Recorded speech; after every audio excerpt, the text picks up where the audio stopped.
One of the things that's going on in our inability to keep a check on divisive politics in the United States, as frontrunner Robert F. Kennedy has made front and center of his arguments for his election, is that we've been intimidated into not putting elementary necessary education into the curriculum where it is expected. And so, if there's anybody who wants my counsel on the subject of liberalism, I'll present to you something of what I know about the history of its meaning and how it became tainted into a derogatory term.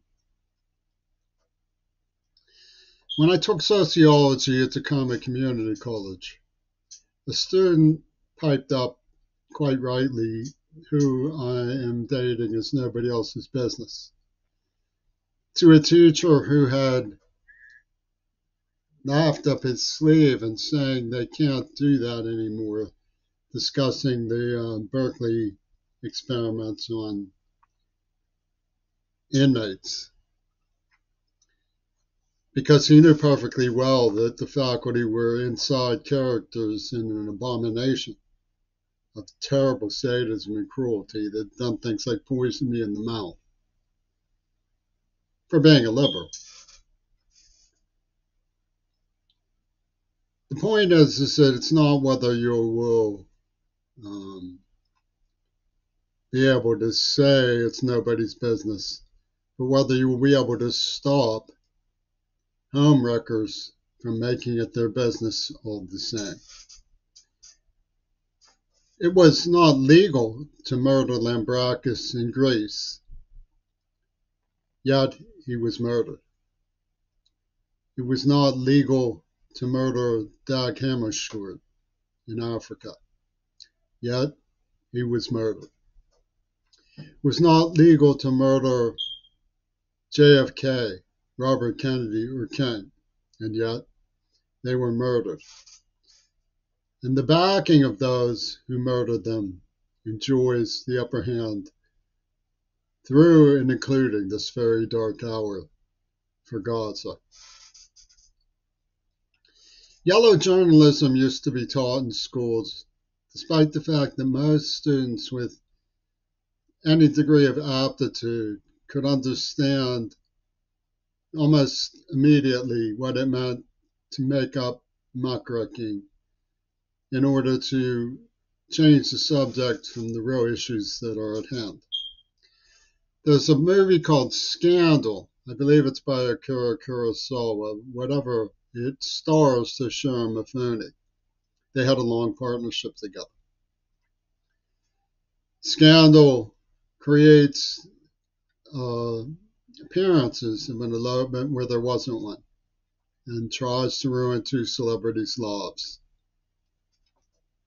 Well, back in the days of Henry Wallace, the best friend of FDR, when Truman prevailed at the Democratic Convention, H.L. Mencken, a man who was said to have rode a donkey into church, mudslung Henry Wallace into political oblivion. We hear and have to be more careful about legends that emerge from UW dialectical. I, for one, would like nothing better than to advocate for and relate to Native Americans on the street. It's common sense that they need remedy for their disenfranchisement.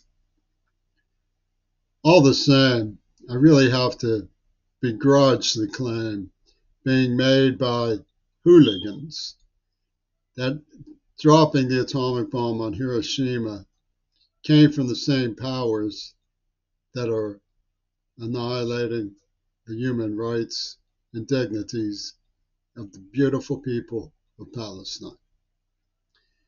Harry Truman did not like what Israel was doing. Eisenhower did not like what Israel was doing. What Israel is doing is like what Tojo did in China. They said it was the time of their lives in Nanking to stick bayonets in the mountains of screaming civilians. The Israelis are doing just the same thing that the soldiers of Tojo did.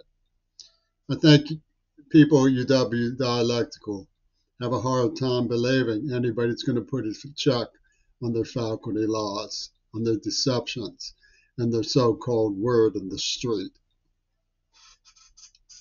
Liberalism was what the White Rose, Sophie Scholl, and her brother were practicing when they leafleted the University of Munich and were snitched and beheaded. They hated Adolf Hitler. They hated the racism. And they said, you have allowed the terror of some boogie monster that you call communism to drive obedience to the worst fascism in the world, the most disgraceful behavior in the world, into your bones. It was called a Brown Scare when it came to America. And the way that Ronald Reagan and his minions covered for it wasn't by putting a check on thug activities.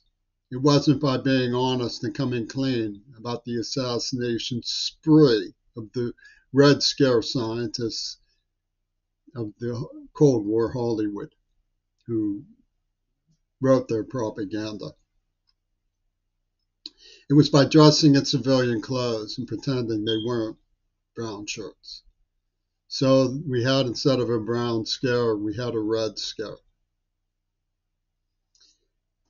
What we did when we went the shifty road was put a new boogie monster to laugh at on the screen. And it came from the comic books. There was a comic cartoon called Charles Atlas, kicking sand disgracefully in the face of a thin man.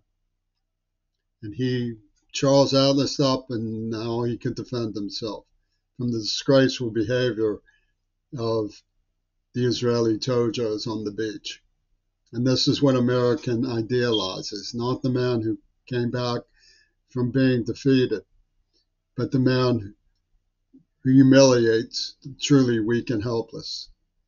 This is the cartoon comic strip that America has adopted as its national identity. When you see the pro-Israeli lobby, they don't even trouble to ape respectability. They're a tawdry, vicious lampoon from cover to cover.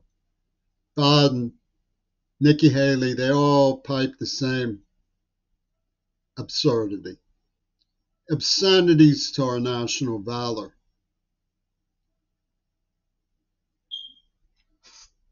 Now, there was a get away with it mode about what was done to Len Baracus and JFK. When bullies beat somebody up in the school and they cry, they get away with it.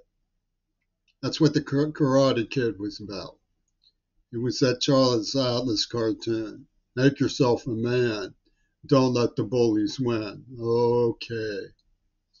So let's man up about how it works. They had a Jewish kid in Bethany who asked me if I wanted to help do a mural and then said, let's just sleep a little while before we get to it. He was of a group of Israeli kids who surrounded me, one of whom had a friendship with my stepbrother and got my stepbrother to grab me by the throat, by the jugular vein, for saying I didn't believe that Adrian Belew sang Moonchild when he says he saw King Crimson. Fat Todd, who holy man because he's fat. UW Dialectical confers upon him honorary status as a Jewish homosexual because he's fat. blasted me, slaughtering blows to the head for asking his mother if he was telling the truth, that he had a coin this big that was made of gold with the Declaration of Independence printed on it. He probably did. He was a minion of Trump B2. These terrifying cartoons are rising on the grim legacy of what was known as McCarthyism. McCarthyism simply baited people. You don't want to be a liberal. It was like took the word that Hitler used to persecute and then exterminate. He called them Jews. Well, they changed it a little bit. Now they're liberals. And this is what they think they have going for them, because they can't conceptualize a world where faculty man up and have the bravery to call them on lewd, ludicrous, tawdry, vicious lampoons that they make of themselves by aping the worst traits of ancient fascism. They don't even deign to ape respectability when they make the sordid, stupid pronouncement. And don't fool yourself. Biden is no better. What he's doing to Palestine is the same despicable low.